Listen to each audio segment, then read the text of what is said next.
En 1936, el inspector Teodoro Villanueva nunca olvidaría el momento en que levantó aquella tela bordada de entre los dedos rígidos de María Elena Santander.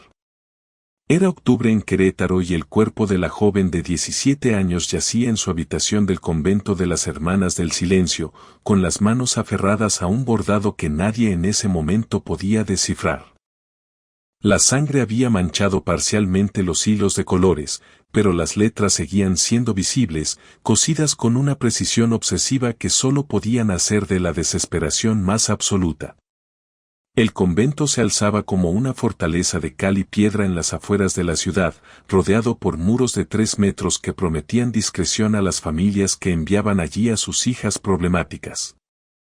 Era conocido en los círculos de la alta sociedad queretana como el último recurso para las señoritas que se negaban a seguir las normas, las que leían libros prohibidos, las que rechazaban matrimonios arreglados o simplemente las que hablaban demasiado.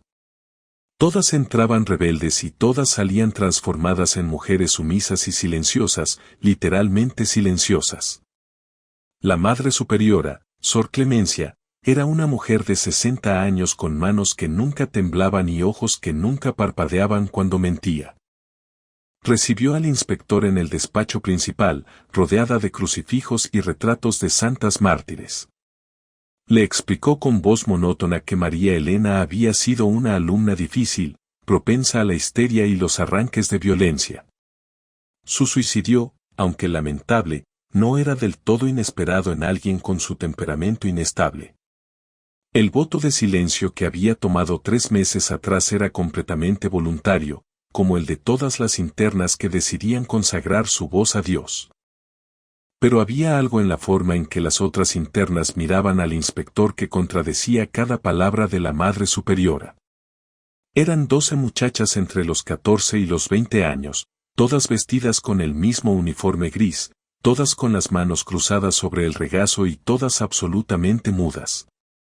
Cuando Teodoro les preguntó si alguna quería hablar sobre María Elena, solo intercambiaron miradas cargadas de un terror que no necesitaba palabras. Una de ellas, la más joven, comenzó a llorar en silencio mientras movía los labios formando palabras que nunca llegarían a sonar. El inspector había visto muchas cosas en sus 15 años de servicio, pero nunca un silencio tan pesado como el que reinaba en ese convento. No era el silencio natural de la contemplación religiosa, sino algo forzado, antinatural, como si el aire mismo estuviera amordazado. Decidió examinar la habitación de María Elena más detenidamente.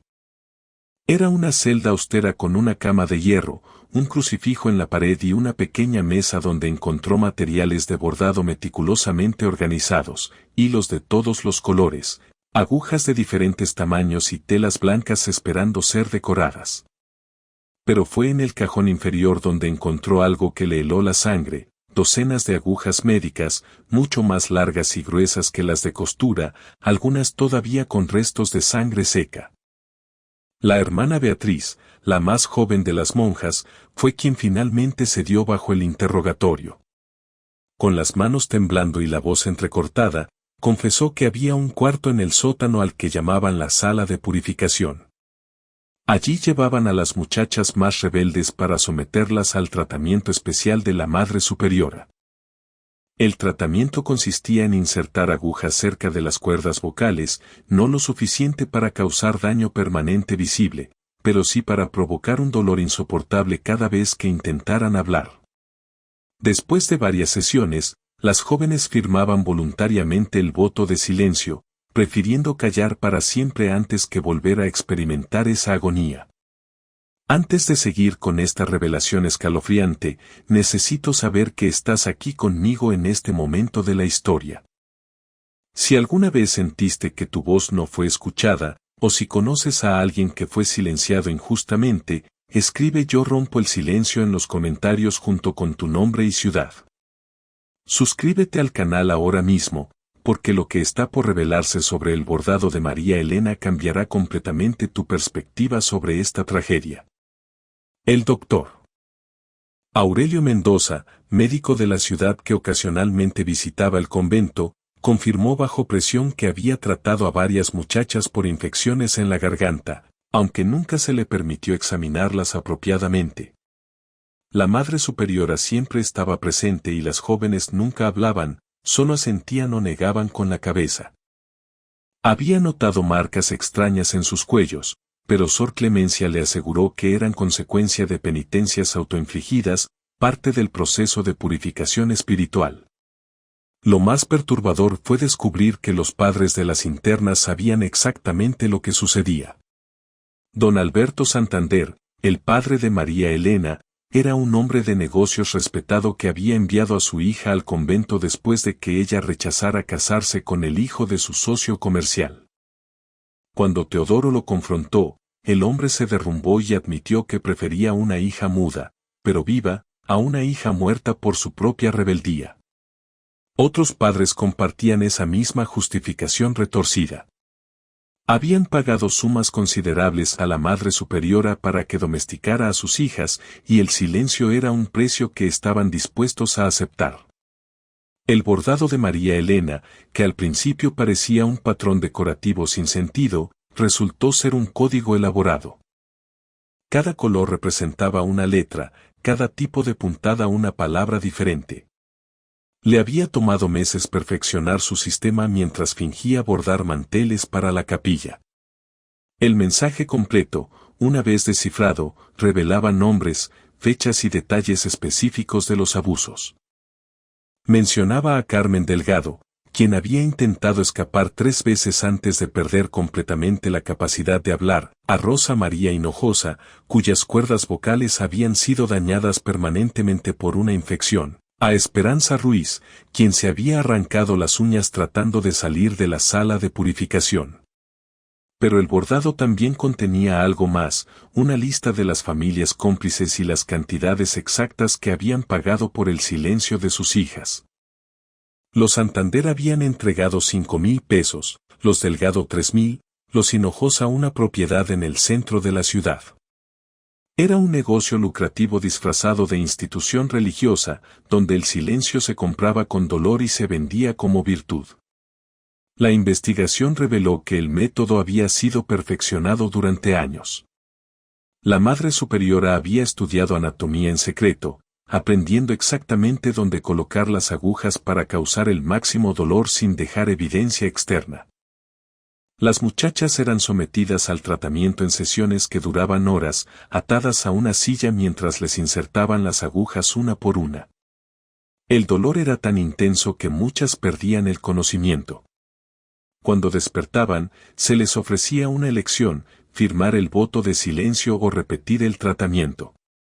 Algunas de las exalumnas que habían dejado el convento años atrás comenzaron a presentarse en la comisaría cuando la noticia se filtró. Mujeres de 20 y 30 años que nunca habían vuelto a hablar desde su paso por el internado. Una de ellas, Cristina Morales, se comunicaba únicamente por escrito. En una carta desgarradora describió cómo la Madre Superiora le había dicho que su voz era un instrumento del demonio, que cada palabra que pronunciara la alejaría más de la salvación. Después de 6 sesiones en la sala de purificación, Cristina había creído que el dolor era un castigo divino y había abrazado el silencio como penitencia. El convento tenía una biblioteca secreta donde guardaban los expedientes de cada interna. Allí, Teodoro encontró registros meticulosos de los tratamientos, escritos en un lenguaje codificado que la hermana Beatriz ayudó a descifrar. Cada muchacha tenía una ficha con su nivel de rebeldía, el número de sesiones requeridas y el resultado final. María Elena había sido clasificada como extremadamente resistente. Había soportado 9 sesiones antes de firmar el voto, más que cualquier otra interna en la historia del convento. La noche antes de su muerte, María Elena había intentado comunicarse con su compañera de cuarto, Isabel Fernández, usando señas que habían desarrollado en secreto. Le indicó que tenía un plan, que pronto todos sabrían la verdad. Isabel, aterrorizada de ser descubierta comunicándose, fingió no entender. Ahora vivía con la culpa de no haber intervenido, aunque tampoco habría podido hablar para pedir ayuda. El tejido social de Querétaro se sacudió cuando los detalles comenzaron a salir a la luz. Familias prominentes que habían enviado a sus hijas al convento se dividieron entre quienes defendían las acciones como necesarias para mantener el orden social y quienes se horrorizaban al descubrir la verdad.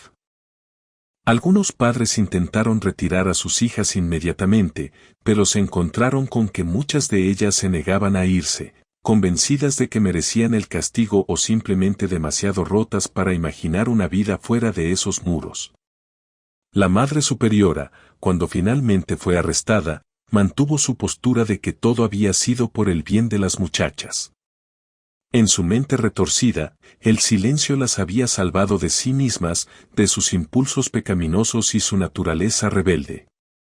Citaba pasajes bíblicos sobre la mujer silenciosa y sumisa, sobre el valor de la obediencia. Incluso frente a la evidencia irrefutable, insistía en que había sido un instrumento de la voluntad divina. El juicio se convirtió en un espectáculo que dividió a la sociedad queretana. Por un lado, estaban quienes exigían justicia para las víctimas. Por otro, aquellos que argumentaban que las muchachas habían consentido al firmar los votos, ignorando convenientemente el contexto de tortura que precedía esas firmas. La Iglesia intentó distanciarse del escándalo, alegando que el convento operaba sin supervisión oficial, aunque documentos posteriores demostraron que varios obispos conocían y aprobaban tácitamente los métodos. Durante el juicio se presentó una evidencia crucial, un segundo bordado que María Elena había escondido bajo su colchón. Este era aún más detallado, narrando su propia historia desde el día que llegó al convento. Describía cómo había intentado resistirse, cómo había gritado durante las primeras sesiones hasta que su garganta sangró. Cómo había considerado quitarse la vida múltiples veces, pero había decidido esperar hasta completar su testimonio. El bordado terminaba con una frase que heló la sangre de todos los presentes: no fui la primera en morir aquí, pero espero ser la última en morir en silencio. Esta revelación llevó a una búsqueda exhaustiva en los terrenos del convento. En el jardín trasero, bajo un rosal que la Madre Superiora cuidaba personalmente, encontraron los restos de 3 muchachas que habían muerto durante los tratamientos en los últimos 5 años. Sus familias habían sido informadas de que habían fallecido por enfermedades repentinas, y los cuerpos nunca habían sido devueltos, supuestamente por razones sanitarias. Una de las revelaciones más impactantes vino de la hermana Beatriz, quien confesó que ella misma había sido una interna años atrás. Había sobrevivido al tratamiento y, rota por completo, había decidido unirse a la orden para evitar volver al mundo exterior. Había participado en los abusos por miedo, pero también por una retorcida sensación de que, si ella había sufrido, otras también debían hacerlo. Su testimonio fue crucial para entender la psicología perversa que perpetuaba el ciclo de abuso. El código del bordado de María Elena también reveló algo que nadie esperaba: un sistema de comunicación que las internas habían desarrollado usando los patrones de sus bordados obligatorios. Durante meses habían estado intercambiando mensajes a través de los manteles y ornamentos que creaban para la capilla.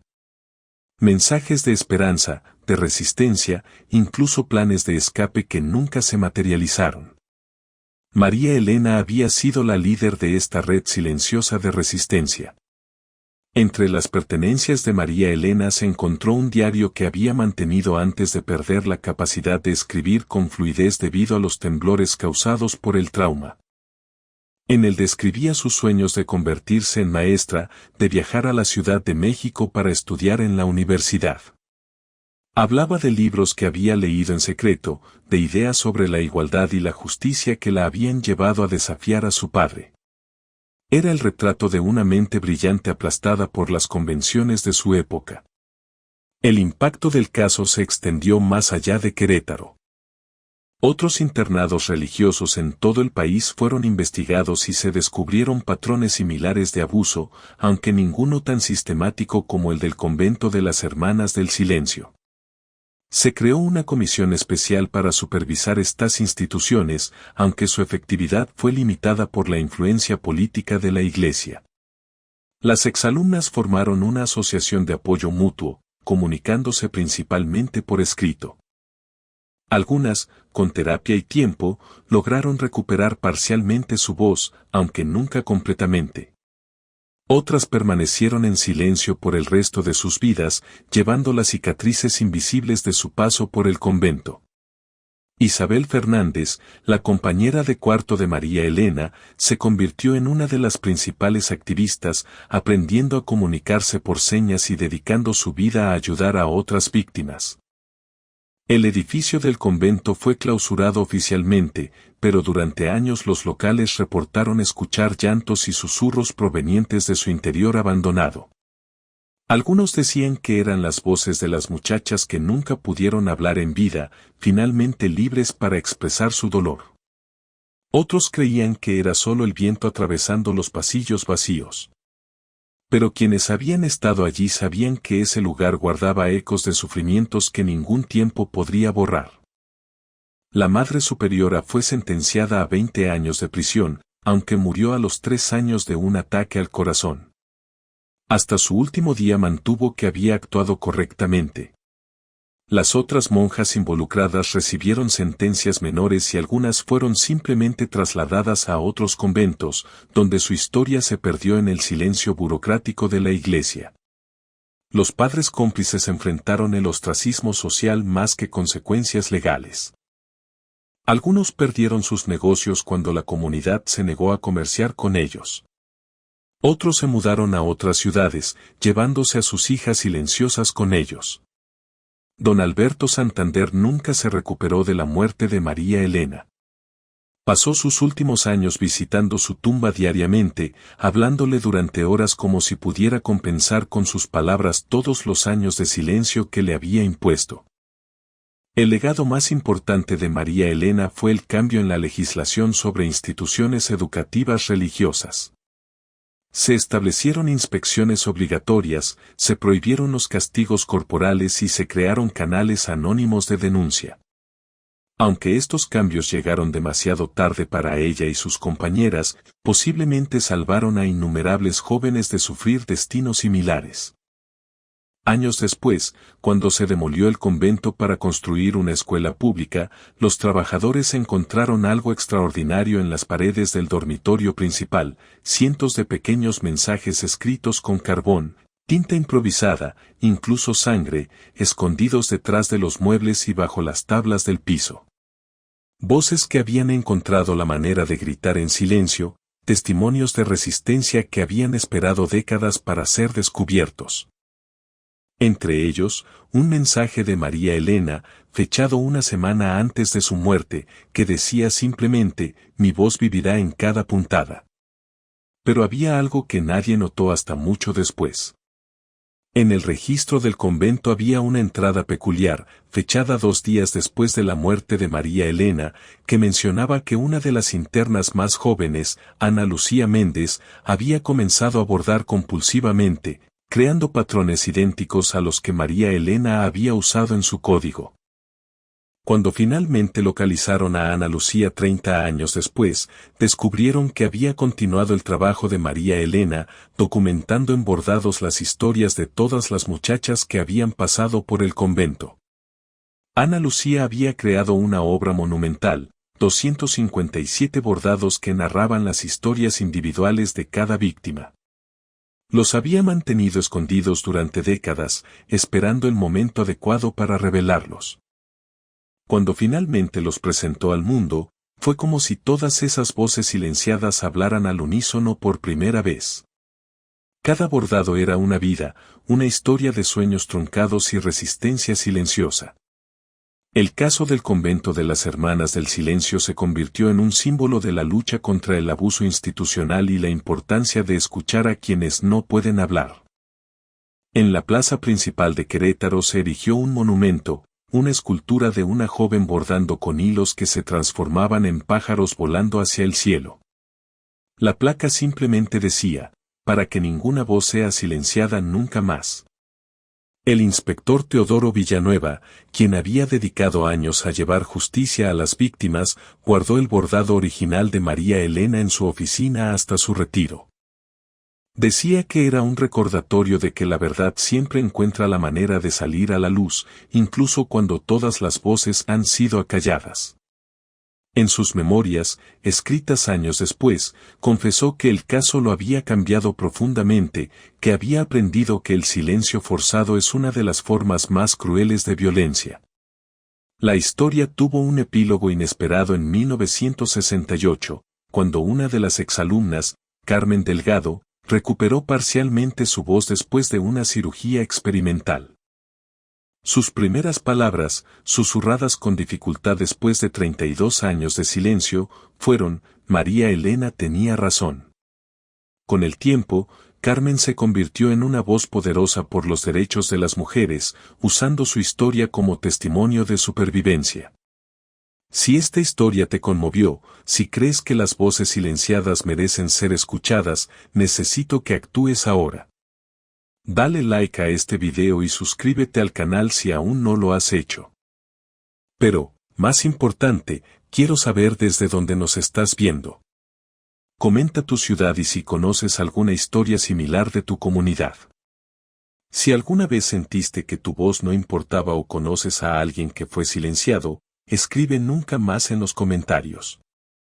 Comparte este video con alguien que necesite escucharlo, porque cada historia como esta que compartimos es una victoria contra el silencio forzado.